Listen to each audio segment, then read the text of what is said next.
Let's come back and we will get into the Word. All right, let's pray. Lord, thank you for your goodness and your faithfulness. We thank you that we can come together to praise you, to study your Word. Lord, help us to grow to be more like you. In Yeshua's great name we pray. Amen. All right, well, man, we are at really the climactic point of the book of John. Right, we've seen all the wonderful things that he did. He showed again and again and again that he was the Messiah. He showed that he was God. He showed that he is the great I am. And now we come to chapter 18. This is where Yeshua is taken away. But wow, what a demonstration of who he is. And so I call this Yeshua flexes his I am. All right, and we'll get into this. I'm kind of excited about it. I've been kind of jazzed about this the whole time. All right, so it says, when Yeshua, Jesus, had spoken these words, he went out with his disciples over the brook Kidron, where there was a garden which he and his disciples entered. Now in Matthew, so I've kind of put some of the other passages together just to get a little bigger picture. Then Jesus came with them to a place called Gethsemane, which is Gat Shemen, which is the olive press, and said to the disciples, "Sit here while I go and pray over there." And Judas, who betrayed him, also knew the place, for Jesus often met there with his disciples. All right, so they went over the brook Kidron. That's the green.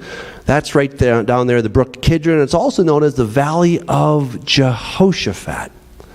The Valley of Jehoshaphat. Now, Yehovah Shaphat, it literally means that Yehovah will judge.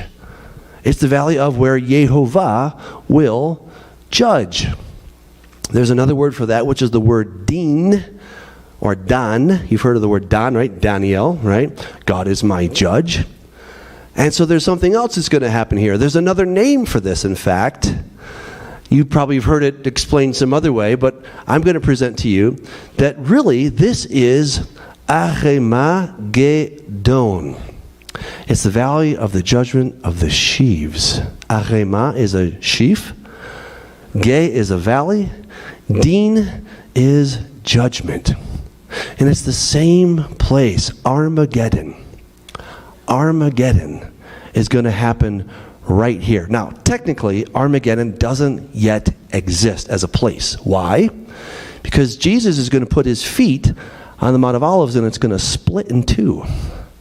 And that is when Armageddon will begin to exist. But of course, it's going to be right perpendicular to the valley of Jehoshaphat, or the valley Kidron. And I want you to see the incredible, shall we call it irony, or maybe God planning. So much attention to detail here.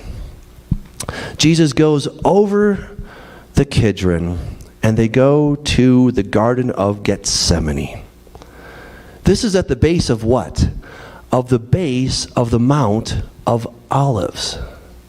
Do you see that? It's at the base of the Mount of Olives, right? This is the place. And this is, of course, where he's going to come back. And he's going to split that mountain. But right now, he's not at the top of it, but he's at the base. He's humble. He's lowly. And he's going to allow himself to be humiliated. This is all part of it. But when he comes back, he's going to come in incredible glory. And so as he's entering into this time, right? We read throughout the book of John that, they were trying to get him, but his hour had not yet come. Well, guess what? His hour has now come. This is it. Now, I wasn't with you last week. I was doing something. I was testing for my brown belt in Krav Maga. Thank you, I passed. Thank you. Yes. Now, my little episode was just a tiny little fraction of what the Lord experienced. And I was thinking about this as I was, to be tested, shall we say. I had to be tested. And I thought, I've talked about this. I've been thinking about this test. And now finally, my hour has come. And the only way to go through the test is to go through it, to do it. There's no way around it. You don't just get a diploma or a belt. You actually have to be tested, and for that you have to be trained. And I was thinking about, like, wow, Yeshua's hour has come. Now, there are a few times in my test, I'm like, now, is there like a panic button? Is there some button that I can push and just be done with it? And the answer is yes. Nobody was holding me by gunpoint. I could have left at any point and said, you know what? I don't want to do it. I'm out of here. And they would have been like, okay. And that's the thing. Yeshua could have hit the panic button. He could have hit the panic button. He could have said, you know what? There's no way I'm going to be humiliated. Don't you know who I am? I am the King of Kings, the Lord of Lords. I am the creator of heaven and earth, and I will not be humiliated like this. But instead, he didn't do that. I want you to understand that he had 100% perfect control over the situation. He was doing this freely. He chose to do it. Yes, the hour had come. And was it a difficult and heavy hour? Oh, yes. Yes, yes, yes, indeed. But it's not because he was forced to do it. It was because he chose to do it. And as I was testing, I kept thinking, okay, I'm 1 hour in, just 5 more to go. And when I was 2 and 3 hours, I'm like, okay, just a little bit more. And I kept thinking about the joy that was before me, that I would be able to do this thing and I'd be excited about it. But Yeshua did all that he did for the joy that was set before him. And what is that joy? You. You're the joy.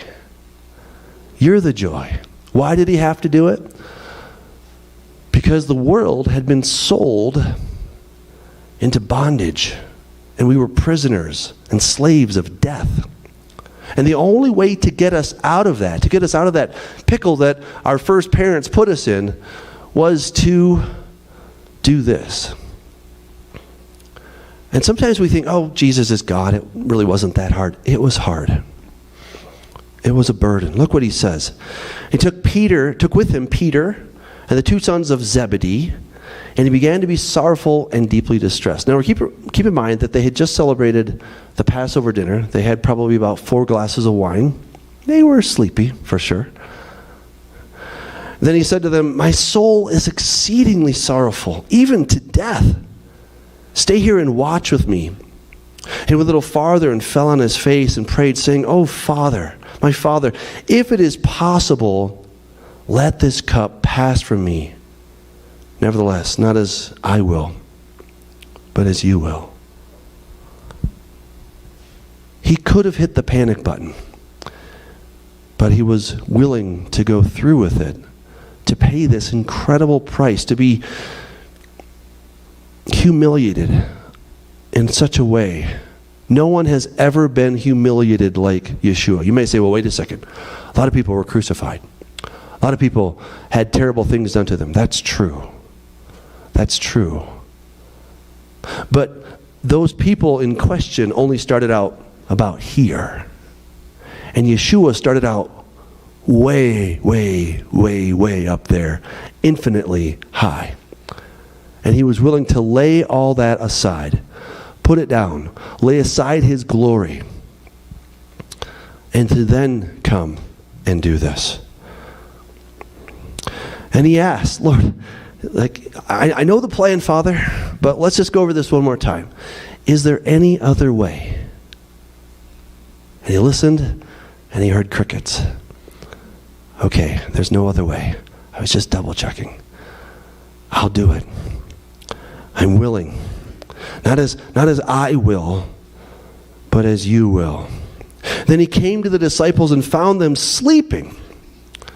And said to Peter, what? Could you not watch with me 1 hour?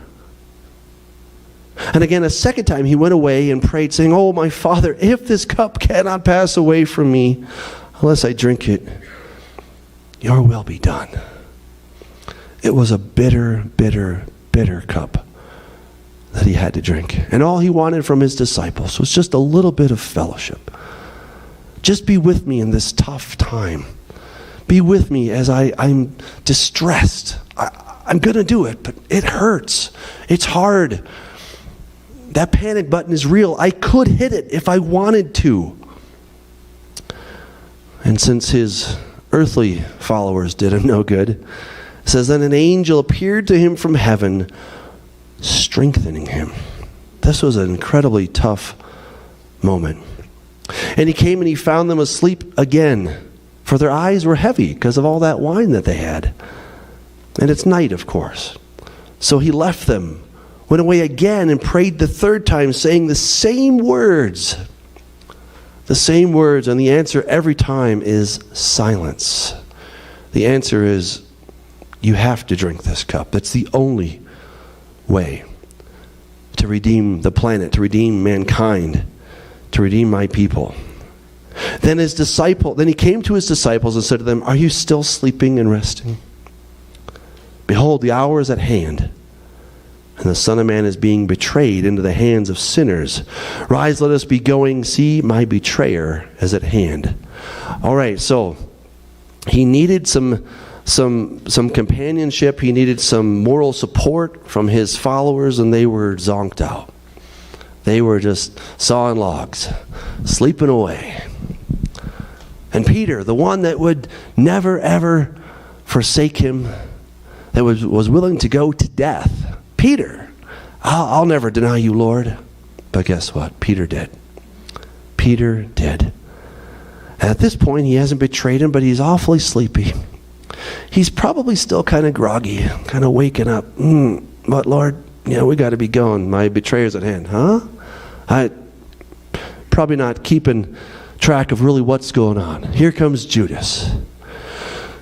Then Judas, having received a detachment of troops and officers from the chief priests and Pharisees, came there with lanterns, torches, and weapons. Jesus, therefore, knowing all things that would come upon him, went forward and said to them, whom are you seeking? They answered him, Jesus of Nazareth. Jesus said to them, I am. Now in the English it says, I am he. But in the Greek it says, ego eimi. If we translate ego eimi into Hebrew, we get eheye. Eheye. Where were those words spoken? Back in Exodus chapter 3. When Moses is going along in the desert, he's got his flock, and he looks over and he sees a bush that's burning, but it's not consumed. And he says, I better go check this out. So he goes over there, and he hears this voice, Moses, take your shoes off, because the land you're standing on is holy ground. Oh, who are you? And the angel spoke out of the midst of the bush and says, I am the God of Abraham, Isaac, and Jacob. And this is my name, Eheye. I am. I am. And then God said, you will tell the children of Israel that Yud He Vav He, Yehovah, or some variation of that, Yahweh or something, but probably Yehovah. Said, tell them that Yehovah has sent you. Yehovah probably means he was, he is, he will be. And so really the best way to put all that together is Eheye. I am. Yeshua was that angel in the midst of the bush, because that angel in the midst of the bush, it says, was God. God spoke to Moses from the midst of the bush. And he said, the angel, God said, tell them that my name is Eheye. And so in the Greek, it's ego eimi. Jesus comes right up to them. You got this whole troop, probably about 50 people. They got their lanterns, their swords. And they're coming. We're going to find Jesus. He just goes right up. Who are you looking for? Jesus of Nazareth? I am. I am. Now, when he said to them, I am, they drew back and fell to the ground. Now, it's not clear from the Greek whether they're like, whoa, or they're like, boom, whoa. But either way, they're like, whoa. And they fell back to the ground. Why? What did he say? He said, I am. I am. Now, I got a little inspiration from Hollywood. Don't hate me for this. But I want you to understand, sometimes movies can help us to get a perception of what this is. If you're into Superman, Batman is acting all tough. I'm going to take you down because I'm Batman. And Superman's like, huh. And Batman goes flying, right? Superman just goes, I don't think so, right? This is called when superheroes flex. They're kind of like, hey, right? Did you see that, right? Just showing off my muscles, right? And this is what Yeshua did. He's like, who are you looking for? Jesus of Nazareth? I am. Boom. Wow. Right? He's about to give himself up. He's about to give himself up, but he just flexes. Who are you looking for? Jesus. I am. Boom. And they fall to the ground. Whoa. That was all planned. Now, this is a foretaste. What Jesus gave was just a foretaste of the big flex. Because when he comes back in glory, according to Zechariah 14, and the Lord, Yud He Vav He Eheye Ego Emi, shall be king over all the earth. Right? Remember, he's coming back to this place. At the bottom there, you can see the Garden of Gethsemane. At the top of the Mount of Olives, that is where Yud He Vav He, I am, is going to come back. When his people finally say, Baruch haba b'shem Adonai, he's going to come back. And this is what they're going to say. The king shall be over all the earth. In that day it shall be the Lord is one, and his name is one. And this shall be the plague with which the Lord will strike all the people who fought against Jerusalem. Their flesh shall dissolve while they stand on their feet. Their eyes shall dissolve in their sockets, and their tongues shall dissolve in their mouths. It shall come to pass in that day that a great panic from the Lord will be among them. Everyone will seize the hand of his neighbor and raise his hand against his neighbor's hand. But that's coming. Right now, Yeshua, this great king, the one whose people's faces are just going to melt when he appears. That's who said, who are you looking for? And then he said, I am.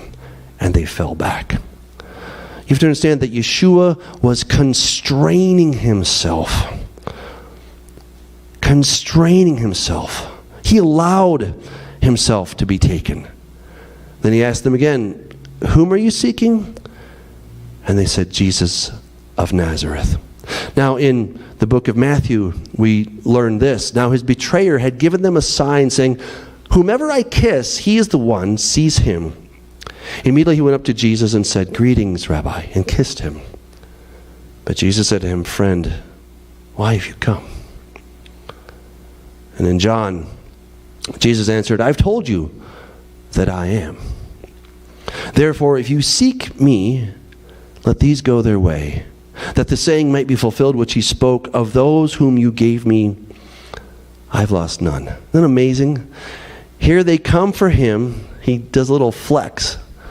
And he says, now, by the way, these guys, my disciples, let them go. Don't worry about them. You're only after me. And I will let you. Now, this is kind of funny. Remember Peter? He was sleeping. I think he was just starting to wake up. He's like, whoa, what's going on? Whoa, all these guys are here. They got swords. Judas, what are you doing? And then Peter gets a bright idea. I know. I'm going to save the Lord. I'm going to save the Lord. Then Simon Peter, having a sword, drew it and struck the high priest's servant and cut off his right ear. The servant's name was Malchus. So Jesus said to Peter, put your sword in the sheath. Shall I not drink the cup which my Father has given me? In Matthew, he says, do you not think that I can now pray to my Father and he will provide me with more than 12 legions of angels? Now we know that one angel was able to take out over 100,000, about 185,000 Assyrians back in the day of Hezekiah. One angel. One angel. Here we're talking about 12,000 angels. Jesus says, look, I know where the panic button is. I'm not going for that. I just flexed. Peter, did you not just see me flex? Did you not see these guys fall to the ground? Oh, and by the way, remember when we were on the Sea of Galilee and the wind and the waves were contrary to us and I rebuked them and they were still? And you said, who is this man? And then I had us right to the other shore instantaneously. That was me. You remember when I cast out demon after demon after demon? That was me. Do you not remember when we went up to the top of Mount Hermon and I transfigured before you and Moses and Elijah were there and they were shining and you were overwhelmed? Do you not remember that, Peter? Do you not remember how I healed the sick? I cleansed the leper. I gave sight to the blind. It's okay. How I gave sight to the blind. How I raised the dead. Do you not remember that? I don't need your help, Peter. Put your sword away. You've missed the whole point, Peter. And I had to give it a lull because Peter's trying to save the day. I'm going to save him. Here's a takeaway for us. God doesn't need your help. He really doesn't. He doesn't need your help. He doesn't need you. He doesn't need any politician of any ilk and any flavor and any color. He doesn't need them. He doesn't need our tanks. He doesn't need our guns. He doesn't need our bombs. He doesn't need anything that we or any Americans or any power of America can offer him. He needs nothing. We need him. When we're walking in him, then we rely upon his power. He's not looking to us. He doesn't need, oh, thank you, Peter. Boy, that was a close one. He rebukes Peter. Put your sword away. What are you doing? What are you thinking? Oh, yes, you were sleeping. I forgot. And you just now woke up, and you're late, and then you think that this little sword is going to somehow help me. Peter. Oh, Peter. What was Peter doing? He was acting in his own strength. And in just a moment, we're going to see where that gets Peter. It doesn't get him very far. A little Superman again. Then the detachment of troops and the captain and the officers of the Jews arrested Jesus and bound him. This kind of makes me laugh because somehow in this part of the story of Superman, he lets himself be handcuffed and he's taken into custody. And then they interview him and he kind of just smirks. And then at one point he just goes, clink, and he breaks his handcuffs. Because they never really had him, did they? He allowed himself to be taken. And wow, if it works for Superman, how much more for Yeshua? Yeshua is greater than Superman ever could be. Yeshua allowed himself. He flexed and said, I am. And they all fell back. And then he's like, Peter, put that thing away. I got this. I know what I'm doing. I know what I'm doing. I know you don't understand it, and I can't explain the whole thing right now because it would sort of mess up the whole plan. but I've got a plan. And it's a good plan. And it's the only plan. It's the only way to get humanity out from under the bondage of death. You're going to like it, but I can't explain everything right now. Well, I already did, but you weren't listening. And they led him away to Annas first, for he was the father-in-law of Caiaphas, who was high priest that year. Now it was Caiaphas who advised the Jews that it was expedient that one man should die for the people. And Simon Peter followed Jesus, and so did another disciple, which is probably John. Now that disciple, John, was known to the high priest and went with Jesus into the courtyard of the high priest. But Peter stood at the door outside. Then the other disciple, who was known to the high priest, went out and spoke to her who kept the door and brought Peter in. John seems to be a good disciple. He's relaxed. But Peter, he's got his issues. Good old Pete. What is he thinking he's going to do? The whole sword thing didn't work. Is he going to maybe somehow try to get Jesus out of this bind? I don't know. But we know what happens. Then the servant girl who kept the door said to Peter, "You are not also one of this man's disciples, are you?" He said, "I am not." Now the servants and officers who made a fire of coals stood there, for it was cold, and they warmed themselves, and Peter stood with them and warmed himself. Do we sometimes deny the Lord when it's convenient? Yeah, I don't know him. Or maybe we don't say that, right? But we're quiet. We're quiet. Look, sometimes there is a time to be quiet. But sometimes there's a time to speak up. And to say, no, I follow the King of Kings and the Lord of Lords. I follow Yeshua. I'm his disciple. And I'm proud of it. Come what may. Then the high priest then asked Jesus about his disciples and his doctrine. Jesus answered him, "I spoke openly to the world. I always taught in synagogues and in the temple where the Jews always meet." Interesting, right? On the synagogues, right? That's on the Sabbath. "And in secret, I've said nothing. Why do you ask me? Ask those who've heard me what I said to them. Indeed, you know what I said." It really was common knowledge. Jesus, at this point in his ministry, is not unknown. He's very well known. Of course, the leaders know him so well, they want to kill him because they are not happy with what he's teaching. He didn't teach anything contrary to Torah.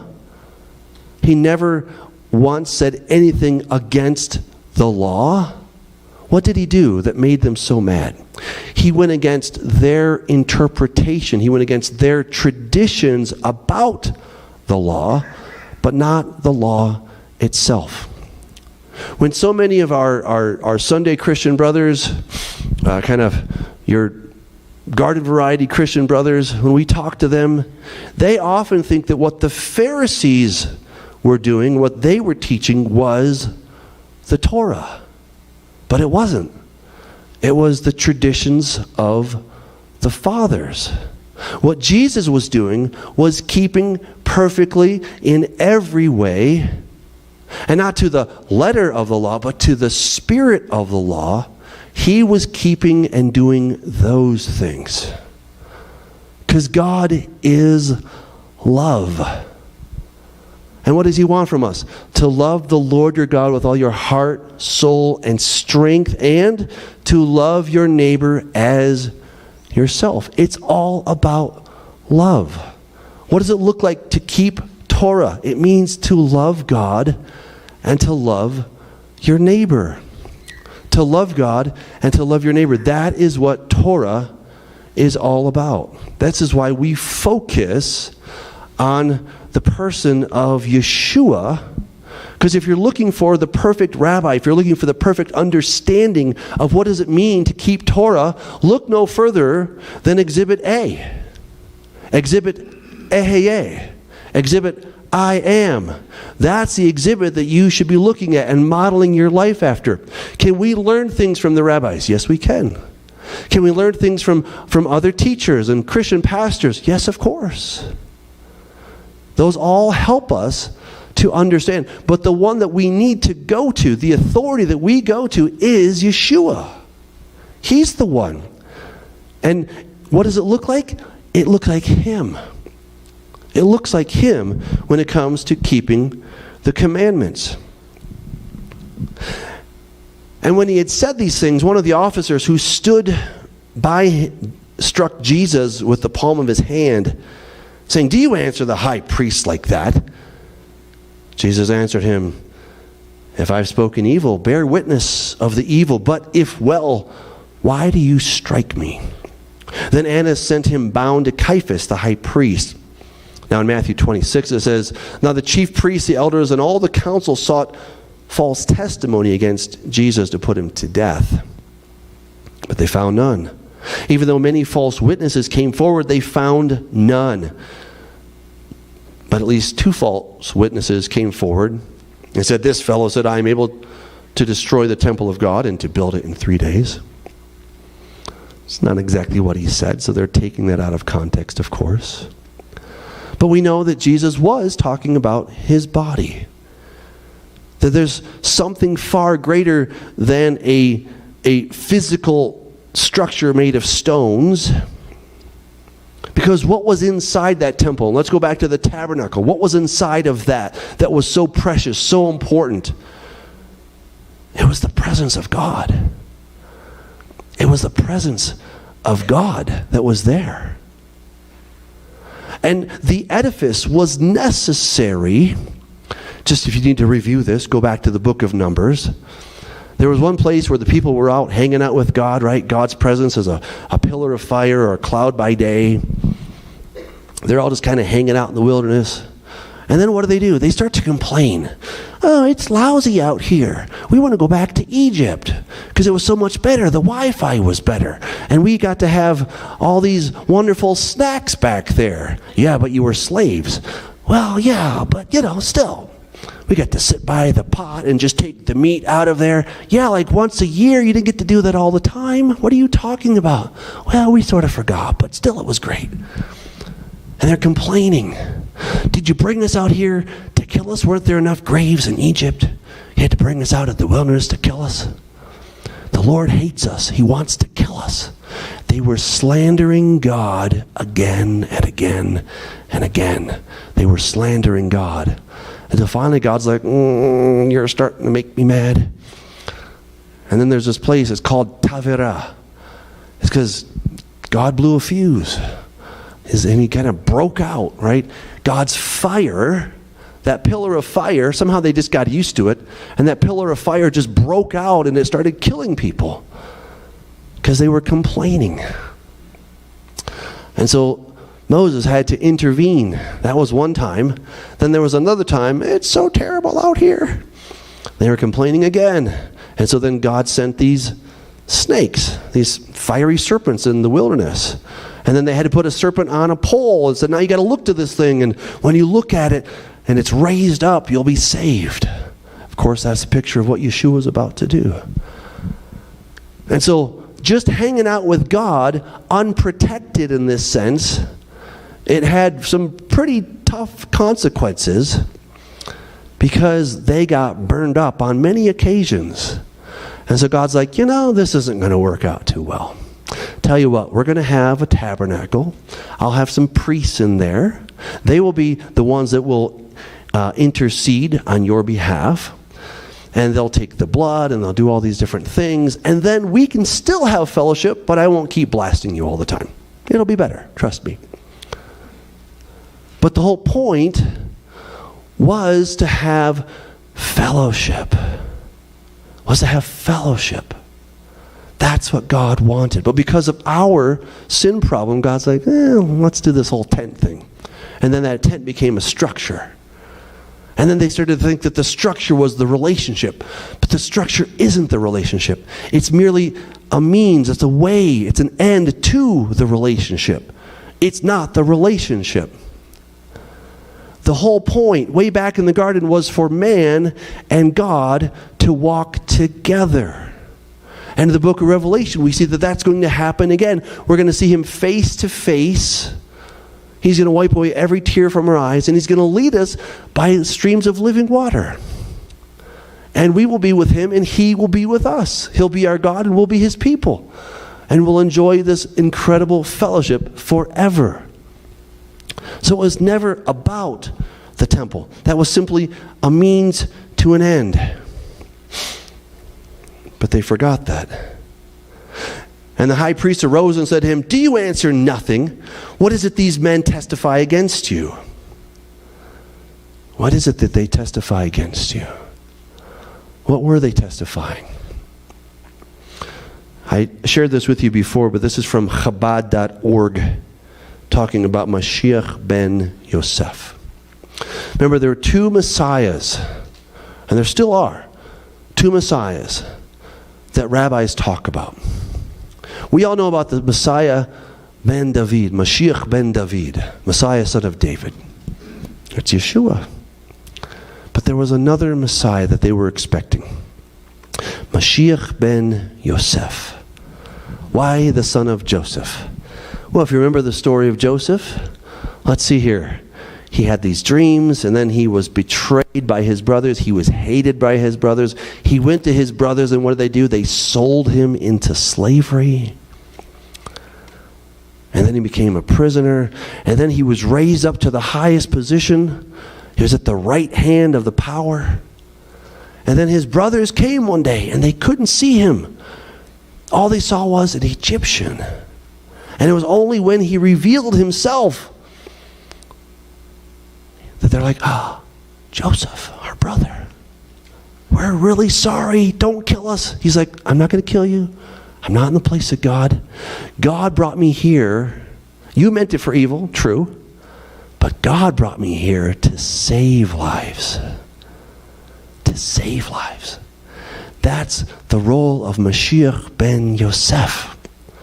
And the rabbis understood this so beautifully, and yet they could not connect the dots. They just couldn't do it. It says, the essential function of Mashiach ben Yosef is to prepare Israel for the final redemption, to put them into the proper condition in order to clear the way for Mashiach ben David to come. In other words, if Israel shall return to God, that is, repent are the same word, shuv, on their own, and make themselves worthy of the redemption, there's no need for the trials and tribulations associated with the above account of events related to Mashiach ben Yosef. Well, the leadership said, nah, we don't want him. We're going to pass. We'll wait for the next one. And yet, this one did everything necessary. But Jesus kept silent. And the high priest answered and said to him, I put you under oath by the living God. Tell us if you are the Mashiach, Ben Elohim. Jesus said to him, it is as you said.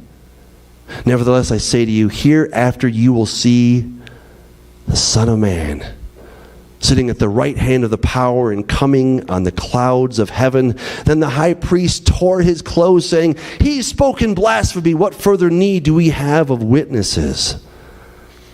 Now, I believe, and I'll show this a little bit later as we go through the book of John, that they were speaking Hebrew. Hebrew was not a dead language. It was a language that was still being spoken. There's tons of evidence in the Bible. Again, I'll get to that a little bit later. But here, I think that Jesus probably said these words in Aramaic. Why would that be significant? Because the book of Daniel, half of it is written in Aramaic. And in chapter 7, where it talks about this Son of Man, is in Aramaic. And so Daniel says, I was watching in the night visions, and behold, one like Bar Enosh, that's the Aramaic for Ben Elohim, I think that Jesus probably said this phrase, Bar Enosh. You will see the Son of God, or the Son of Man, you will see the Son of Man coming on the clouds of heaven. And they knew this exactly, especially if he'd said it in Aramaic. They would have been like, oh, you're saying that you are the one in Daniel chapter 7. You're saying that's you. Oh, they didn't miss this. They fully understood what he was saying. And Jesus was very clear. I say to you, you will see the Son of Man sitting at the right hand of the power and coming on the clouds of heaven. Daniel says, and behold, one like the Son of Man coming with the clouds of heaven. Oh, there's no mistaking this, what Jesus was getting at. He came to the Ancient of Days, that would be the Father, Atik Yomin, and they brought him near before him. Then to him was given dominion and glory and a kingdom, that all peoples, nations, and languages should serve him. His dominion is an everlasting dominion which shall not pass away, and his kingdom the one which shall not be destroyed. Oh, they understood what Yeshua was saying. He might have just said a little bit of it, but they got it. That's called a remez, where you just say a little bit of the passage, and they're like, oh, I know what you're talking about. The one coming with on the clouds, you're talking about Daniel chapter 7, and you're saying that you are that guy. You're saying that to you will be given dominion and glory and a kingdom, and that all peoples, nations, and languages will serve you. Oh, that's it. Now you've done it. They got it. They got the message. And the truth is, remember, who are you looking for? Yeshua. Eheye. Bam, he flexes, and down they go. He was in complete control of the situation. But Peter, he tried. Now Simon Peter stood and warmed himself. Therefore they said to him, are you not also one of his disciples, are you? He denied it and said, I am not. One of the servants of the high priest, a relative of him whose ear Peter had cut off, said, did I not see you in the garden with him? Peter then denied again, and immediately a rooster crowed. At this point, Yeshua is all alone. The hour has come. The panic button is still right there. But he's not going to push it. He's not going to push it.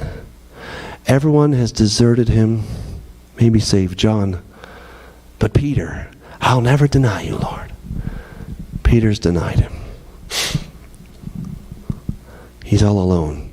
In that prophecy of Mashiach ben Yosef, it says that he will fight against the force of Gog and Magog, right?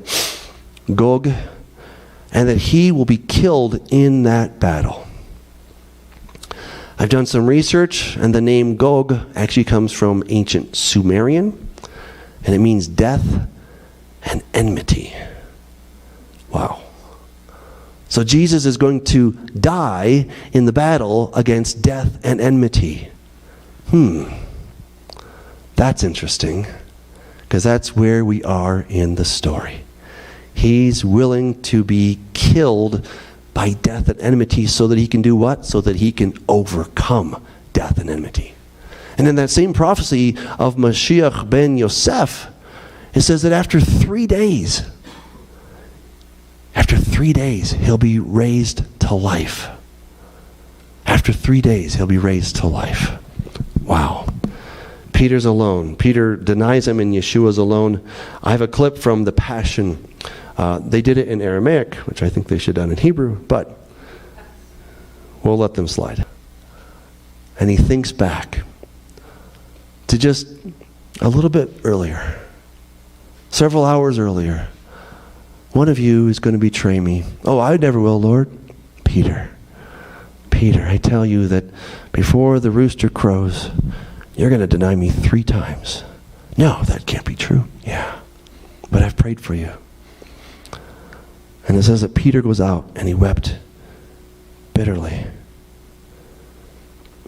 Yeshua is now all alone.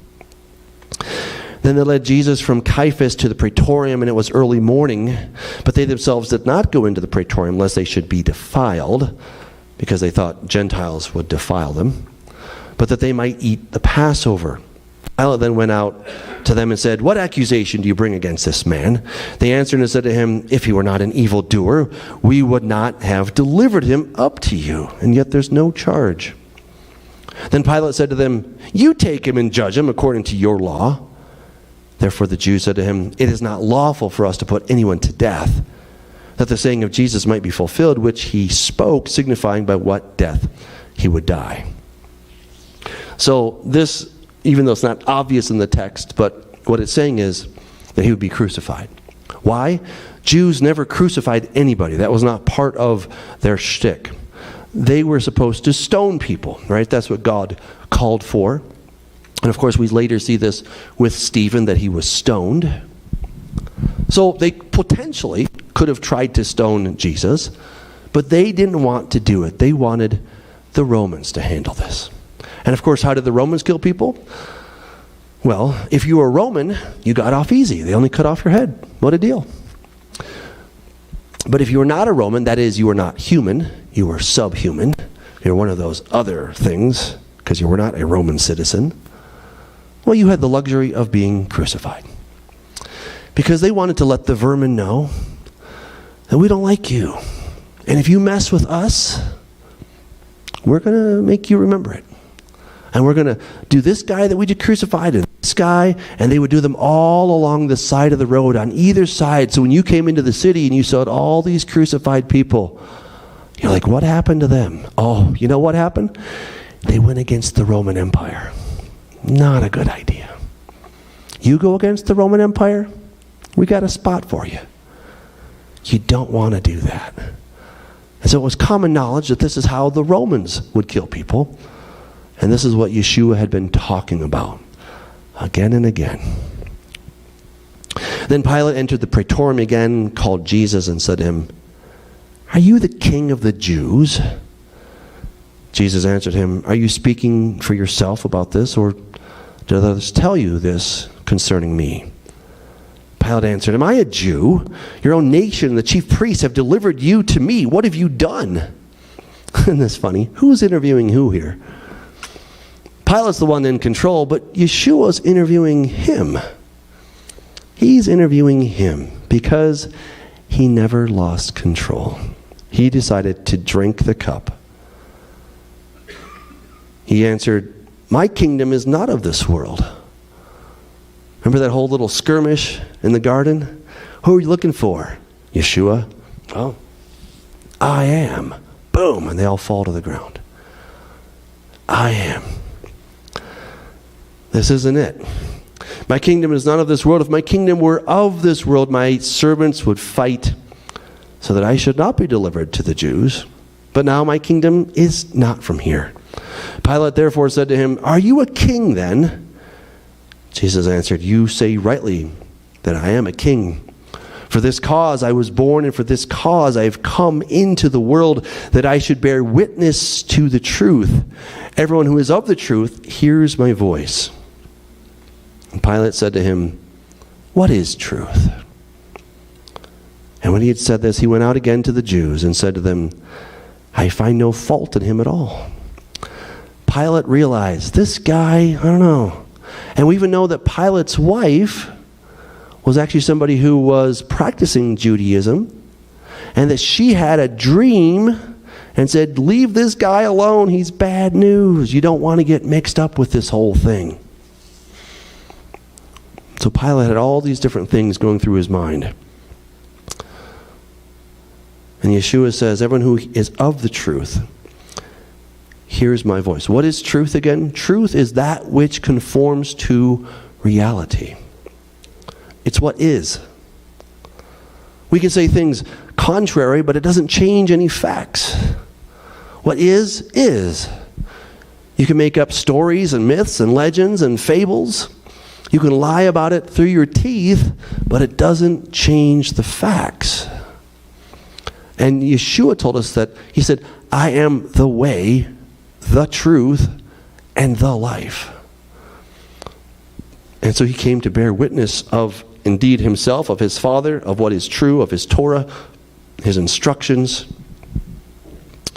And Pilate says, what is truth? But he says, I don't find any fault in him. But you have a custom that I should release someone to you at the Passover. Do you therefore want me to release to you the King of the Jews? They all cried again, saying, not this man, but Barabbas. Now, Barabbas was a robber. Now, Bar Abba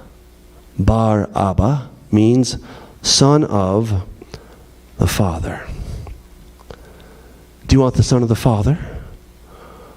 Or do you want Mashiach, the Mashiach, Yeshua, Melech HaYehudim? Do you want the King of the Jews, Yeshua, who did all these amazing things, who cast out the demons, who cleansed the leper, who gave sight to the blind, who raised the dead? No, you know what they wanted to do? The guy that he gave sight to, they're like, are you sure you were born blind? Yeah, I'm sure. Look who's blind, guys. And Lazarus, what do they want to do to him? They wanted to kill him again. You brought him back, well, we just kill him again. And now here's Yeshua standing before them. They know who he is. But just as it was prophesied, the stone that the builders rejected has become the chief cornerstone. And this was God's doing, and it's marvelous in our eyes.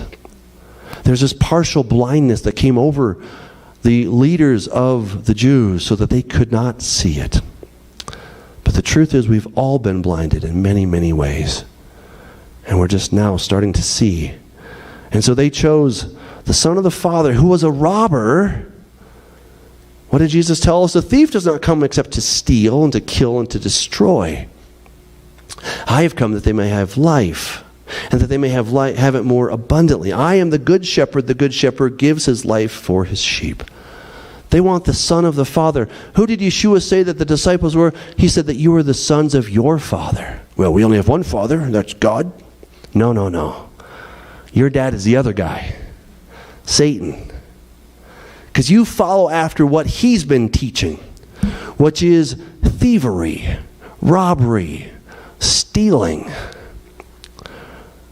That he is the original liar because he was contrary to truth. He was contrary to reality. That's what Satan is all about. Again, from Chabad.org, it says, he shall wage war against the forces of evil that oppress Israel. According to Jeremiah Targum, to the Jerusalem Targum, Zechariah 12:10, he's going to be slain by Gog, death, enmity. And the immediate results of this war will be disastrous. Mashiach ben Yosef will be killed, and they will mourn for him as one mourns for an only child. Now, the leadership of Jerusalem has not yet mourned for Yeshua. But they will. They will. According to Hosea chapter 5, in their tribulation they will earnestly seek me. And I'm sorry to say, but it's going to take the tribulation to wake them up. God will use that time to wake up other people and to call us back in purity and holiness to him. He's going to use that time. But for the leadership of Jerusalem, it's going to be a time when they finally wake up and say, oh no, what have we done? We thought he was condemned. We thought that he was smitten and stricken by God and accursed. We thought he got what he deserved, but indeed it's been Yeshua the whole time. And what are they going to do? They're going to mourn for him as one mourns for an only child. When they realize who they rejected, they realize who is still wanting to save them. And then what are they going to do? After they mourn, and then that ray of hope is going to come into their hearts, and they're going to say, wait a second, what are we supposed to do? What does Scripture say? All we have to do is say, Baruch haba b'shem Adonai. That is what Yeshua left them with in Matthew 23. You will not see me again, right? Oh, Jerusalem, I wanted to gather you as a hen gathers her chicks, but you weren't willing. And so now I say to you, your house is left desolate. And you will not see me again until you say, you, the leadership of Israel, the leadership of Judah, the leadership of Jerusalem, you won't see me again until you say, Baruch haba b'shem Adonai. Blessed is he who comes in the name of the Lord, fulfilling Psalm 118. And oh, what a glorious moment that will be. And they'll look back on all of this and they'll weep. Oh my. Baruch haba. Chabad.org goes on to say, his death will be followed by a period of great calamities. These new tribulations shall be the final test for Israel. And shortly thereafter, Mashiach ben David shall come, avenge his death, resurrect him, and inaugurate the Messianic era of everlasting peace and bliss. Again, they had the points, they just couldn't connect them. We know that Messiah has already been resurrected. And the work of Mashiach ben Yosef is complete. And now we await the glorious coming of the Son, the Mashiach ben David, Yeshua. He's Yeshua in both cases. But remember, when he died as also the husband of the house of Israel, so that through his death, that handwriting of the law, what was the law? The divorce certificate that was against them, that was contrary to them, that said that you can never come back because you've been divorced and you've been with another God. You can't come back to Yehovah. And so the way to overcome that was for the husband to die. And so now that husband died, and so now legally he's dead, and now legally there's a new entity, Yeshua. It's Yeshua and Yeshua, but legally there's a difference. And so now he's going to come as Mashiach ben David. Your house is left to you desolate. But when they say, blessed is he who comes in the name of the Lord, Yeshua will come. He will come. And oh, we long for that day. If you don't know the incredible work of the Mashiach, what Jesus did as the son of Joseph, by the way, his adoptive father was Joseph, so he fulfills that as well. That he came, he fought this incredible battle against death and enmity. And the only way to beat death was to die. But he didn't stay dead. We'll get to that. That's the good news. Right now, it's the sad part of the story. This is the all is lost moment. The hero has lost. And our hearts are sad. But the good news is that the hero actually wins. So I'll send you away with that. The hero wins. Hallelujah. And one day, the house of Judah is going to say, Baruch haba b'shem Adonai. If you haven't already said that yourself, if you haven't said Baruch haba b'shem Adonai to Yeshua, today's the day to say it. This is the time to put your faith in him. We look forward to what he's going to do with Israel, with Judah. But what about you? Have you put your trust in him today? Maybe you did it a long time ago. It's never a bad idea to just say it again. Just remember, oh yeah, he does love me. And that's right, I am his disciple. Have I done a Peter? Have I tried to do it my own strength? Have I tried to, I'm going to help you, Lord, and then I only end up denying him? Have you done that? I have. Good news. Do you love me, Peter? Yes, Lord. Do you love me, Peter? Yes, Lord. Well, then feed my sheep. Do you love me? Yes, Lord. You know I love you. Good. Then feed my sheep. I restore you. I put you back. Our fellowship is mended. There is nothing too great that God cannot overcome. But what we ask from you is to just humble yourself and just say, Lord, yeah, I denied you. I did all those things. Will you forgive me? And he says, yes. Let's get this relationship back on off the ground. Let's get going again, because I love you and I care about you and you're mine. Hallelujah. Thank you, Lord. Thank you for being willing to take that cup and to drink it. We thank you that when there was no other way, you were willing to set aside your glory. You came to earth. You taught.